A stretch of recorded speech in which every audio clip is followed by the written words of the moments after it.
Shalom.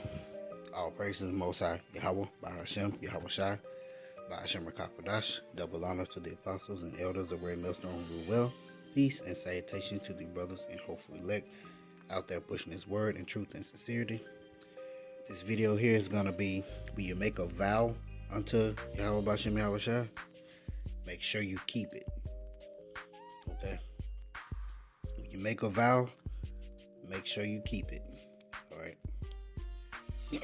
So I was just doing a little reading, and I was reading the story of Samson. So I'm just gonna go into that, bring out some key points, and read some of the story on that. So just kind of bear with me here. So this is Judges chapter. Let's see. I'm gonna start in chapter 13. I'm not going to read the whole thing. That'll be pretty lengthy. Okay. So I'm going to pick out some key points, okay? Alright, this is Judges chapter 13, verse 24. It says, "And the woman bare a son and called his name Samson. And the child grew, and the Most High blessed him." Okay. So this is basically the birth of Samson, and as you can see, the Most High, He blessed Samson. All right. This is Judges chapter 14.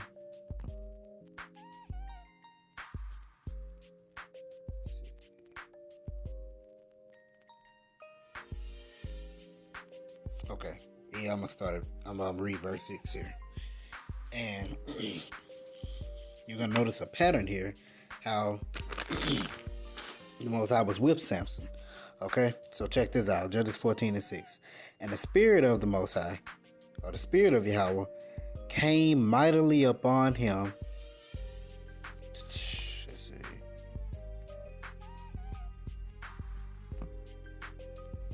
I'm going to start at verse 5. "Then went Samson down and his father and his mother to Timnah, and came to the vineyards of Timnah, and behold, a young lion roared against him." Verse 6. "And the spirit of Yahweh came mightily upon him, and he rent him as he would have rent a kid.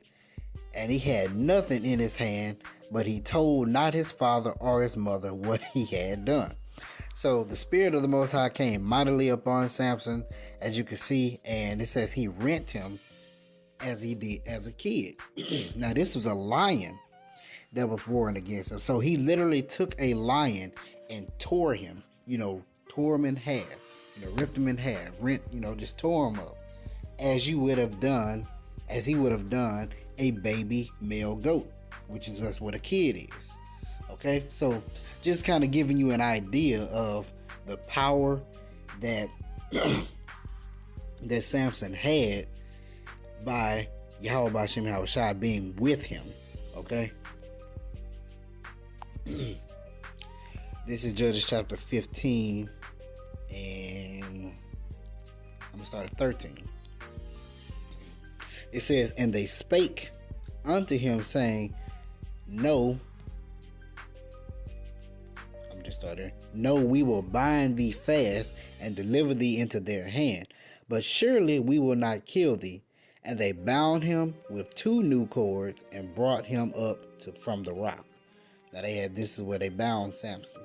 "And when he came unto Lehi, the Philistines shouted against him, and the spirit of Yahweh came mightily upon him." You see that? The spirit came upon Samson. "And the cords that were upon his arms became as flax, and they was burnt with fire, and his bands was loosed off his head. And he found a new jawbone of an ass, and put forth his hand, and took it, and slew 1,000 men therewith." So Samson got the jawbone of an ass, or a donkey, and he killed 1,000 men with the jawbone of a donkey, of an ass. Okay. "And Samson said, With the jawbone of an ass, heaps upon heaps, with the jawbone of an ass have I slain 1,000 men." And it came to pass when he had made an end of speaking that he cast away the jawbone out of his hand and called the place Ramatheli. Ramatheli. And he was sore athirst and called upon the Most High and said, Thou hast given this great deliverance into the hand of thy servant. So he reverenced him. He said, hey, you deliver me out of the hand of these Philistines who had bound me. That's basically what he's saying. He's acknowledging that Yahweh Shem Shai, he did it. That he was the one that delivered him, not Samson of himself. He did not deliver himself. Okay. And he was sore athirst and called upon the Lord and said, Thou hast given this great deliverance into the hand of thy servant, and now shall I die for thirst and fall into the hand of the uncircumcised. And their uncircumcised was in reverence to the Philistines. That's who we're speaking about. But power clave unto an hollow place that was in the jaw, and there came water thereout. And when he had drunk, his spirit came again, and he revived, wherefore he called the name thereof Enhakkore, which is in Lehi unto this day. And he judged Israel in the days of the Philistines 20 years. So you see the power in which just the spirit of the Most High can give you, the deliverance out of the enemy's hands. That's the power that we're looking for. The power, that's the power of that name, Yahweh Bashem Shai. Okay? So this is Judges chapter 16, verse 4. Let's start here. And it says, And it came to pass afterward that he loved a woman in the valley of Sorek, whose name was Delilah. And the lords of the Philistines came up unto her and said unto her, Entice him and see wherein his great strength lieth. Because Samson was putting hell on these Philistines. Okay, he was really giving them hell, killing them, slewing them, doing whatever he wanted with them. Okay, through the power of Yahweh Shemel Shai. Okay, entice him and see wherein his great strength lieth, and by what means we may prevail against him, that we may bind him and to afflict him, and we will give thee every one of us 1,100 pieces of silver. So they wanted to know where his strength was coming from so that we can take him down. And we'll pay you to find out. Now, Delilah was she was a Philistine woman. Okay? Verse 6. And Delilah said to Samson, Tell me, I pray thee, wherein thy great strength lieth, and wherewith thou mightest be bound to afflict thee. And Samson said unto her, If they bind me with 7 green withs that were never dried, then shall I be weak and be as another man. Then the lords of the Philistines brought up to her 7 green withs which had not been dried, and she bound him with them. Now there were men lying in wait, abiding with her in the chamber, and she said unto him, The Philistines be upon thee, Samson. And he brake the whips, as a thread of tow is broken when it touches the fire, so his strength was not known. Okay, so he's gonna tell her two other times of what could be, what could bring his strength down. He's gonna lie to her, you know. But so I'm gonna skip on down to verse 15. It says, And she said unto him, How canst thou say, I love thee, when thine heart is not with me? Thou hast mocked me these 3 times, and hast not told me wherein thy great strength lieth. And this is her, you know, being a woman trying to supplant him. You know, once again, she is of another nation too. Okay. And it came to pass, when she pressed upon him daily with her words. So she, dang, tell me your strength. What's make you strong? How can you be taken down? How can you be taken down? I just want to know. Tell me, baby, tell me. And urged him so that his soul was vexed unto death. He was like, all right, I'm tired of that. He's like, leave me alone about that. But this is what he did. He caved on in. Verse 17. That he told her all his heart. He told her everything.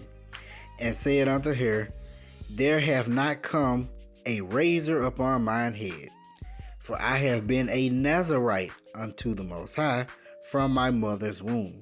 If I be shaven, then my strength will go from me, and I shall become weak and be like any other man. And when Delilah saw that he had told her all his heart, she sent and called for the lords of the Philistines, saying, come up this once, for he hath showed me all his heart. Then the lords of the Philistines came up unto her, and brought money in her hand. And she made him sleep upon her knees. And she called for a man, and he caused him to shave off the 7 locks of his head. And she began to afflict him, and his strength went from him. She said, the Philistines be upon thee, Samson. And he awoke out of his sleep, and said, I will go out as at the other times before, and shake myself. And he wished not that the Most High had departed from him. Okay, so the Spirit of the Lord wasn't on him anymore, because he had shaved his head. Okay, because he had broken the vow. But the Philistines took him and put out his eyes. So they done plucked his eyes out. So now Samson is blind. Okay, and brought him down to Gaza, and bound him with fetters of brass, and he did grind in them in the prison house. So now he's bound in chains, the fetters of brass, and now he's in prison. Howbeit the hair of his head began to grow again after he was shaven. So the hair began to grow. Then the lords of the Philistines gathered them together for to offer a great sacrifice unto Dagon, their power. Now we got the idols coming, of the Philistines. And to rejoice, for they said, our power hath delivered Samson, our enemy, into our hand. And when the people saw him, they raised their power, and they said, our power hath delivered into our hands our enemy, and the destroyer of our country, which slew many of us. So they knew Samson, he was killing them. He was taking them out. Many of them. Verse 25. And it came to pass, when their hearts were merry, that they said, call for Samson, that he may make us sport. So they finna play around with him. They finna get entertainment out of him. And they called for Samson out of the prison house, and he made them sport. And they set him between the pillars. And Samson said unto the lad that held him by the hand, suffer me that I may feel the pillars whereupon the house standeth, that I may lean upon him.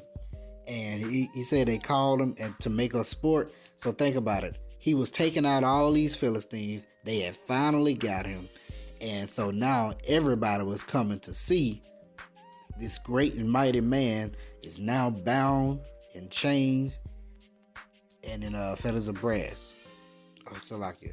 And he was bound, okay? But, and he said, let me feel the pillars whereupon the house standeth, that I may lean upon them. So, it was a great spectacle. This was something that like a lot of people came to, okay? Verse 27. Now the house was full of men and women, and all the lords of the Philistines were there. And there were upon the roof about 3,000 men and women that upheld while Samson made sport. So about 3,000 men and women. All right. And Samson called unto the Most High and said, O Yahweh, thy power, remember me, I pray thee, and strengthen me.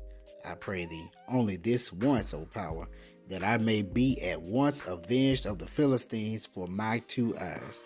So we ask on the Most High, if you could just give me strength to avenge myself on these Philistines for plucking out my eyes, that's all I want. I realize that I've broken the vow, but if you do that for me, that'd be great. Verse 29, and Samson took hold of the 2 middle pillars upon which the house stood, and on which it was borne up, of the one with his right hand and of the other with his left. And Samson said, let me die with the Philistines. And he bowed himself with all his might. So he grabbed the pillars and yanked them on down and fell on down with them. And the house fell upon the lords and upon all the people that were therein. So the dead which he slew at his death were more than they which he slew in his life. So he killed 3,000 people in his death. 3,000 more people in his death. Then the brethren of all the house of his father came down and took him and brought him up and buried him between Zorah and Ethel in the burying place of Manoah his father, and he judged Israel 20 years. Okay. So now, why, by simply shaving his head, did he lose his strength? Okay. Samson acknowledged that he was a Nazarite. So if he acknowledged he was a Nazarite, that means he took the Nazarite vow. So where can the Nazarite vow be found? In the book of Numbers. So let's see what happened.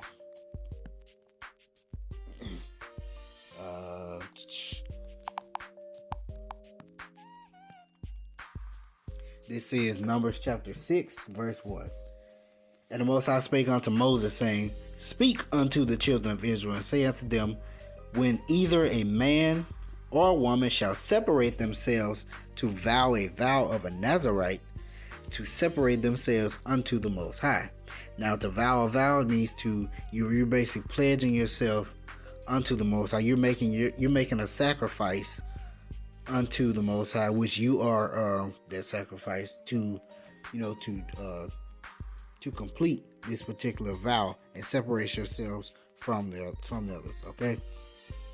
Verse 3: he shall separate himself from wine and strong drink. So no alcohol, no wine or strong drink. And shall drink no vinegar of wine or vinegar of strong drink. Neither shall he drink any liquor of grapes, nor the meat, nor eat moist grapes or dried. So no raisins, no grapes, no alcohol, no strong drink, no wine. All the days of his separation shall he eat nothing that was made of the wine. So any made of the vine, of the vine tree, and from the kernels even to the musk. So the little small bitter sour grapes, can't eat them, and the husk, the hull, the shell of the grapes, can't eat them neither. Okay, this is part of the vow of the Nazarite. All the days of the vow of his separation, there shall no razor come upon his head, until the days he be fulfilled, in the which he separateth himself unto the Most High. He shall be holy, and shall let the locks of the hair of his head grow. And this ain't talking about dreadlocks, okay? All the days that he separated himself unto the Most High, he shall come at no dead body, okay? He shall not make himself unclean for his father, or for his mother, or for his brother, or for his sister when they die. So when they die, you can't go bury them, you can't go to their funeral, anything like that if you're taking a vow of the Nazarite, because the consecration of his power is upon his head, because you're holy, you're separate, you can't take part in it. All the days of his separation he is holy unto the Most High. If any man die very suddenly by him, and he had defiled the head of his consecration, then he shall shave his head in the day of his cleansing on the 7th day, and he shall shave it.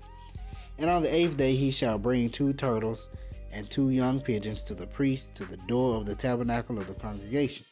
And the priest shall offer the one for a sin offering and the other for a burnt offering, and to make an atonement for him, for that he sinned by the dead, shall hallow his head that same day. And he shall consecrate unto the Most High the days of his separation, and shall bring a lamb of the first year for a trespass offering, but the days that were before shall be lost, because his separation was defiled. Okay. And this is the law of the Nazarite: when the days of his separation are fulfilled, he shall be brought unto the door of the tabernacle of the congregation. Okay. Let's see.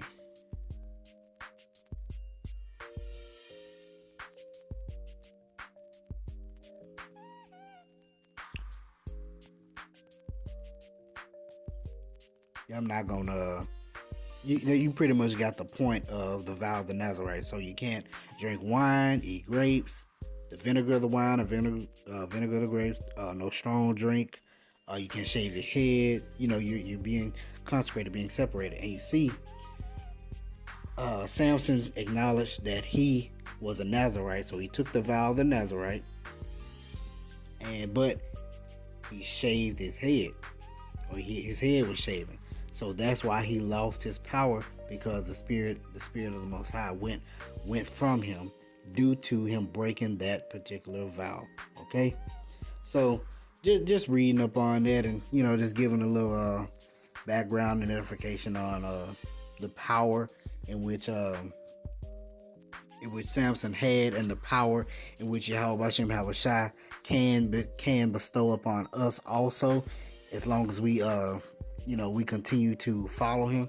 Because in these days and times, we've taken a vow to follow Yahushua, follow the Lamb with us. So so if you go, whatever his word says, we've taken a vow to follow that, and we need to stick to it. So if you make a vow unto Yahweh Hashem Yahushua, you need to keep it.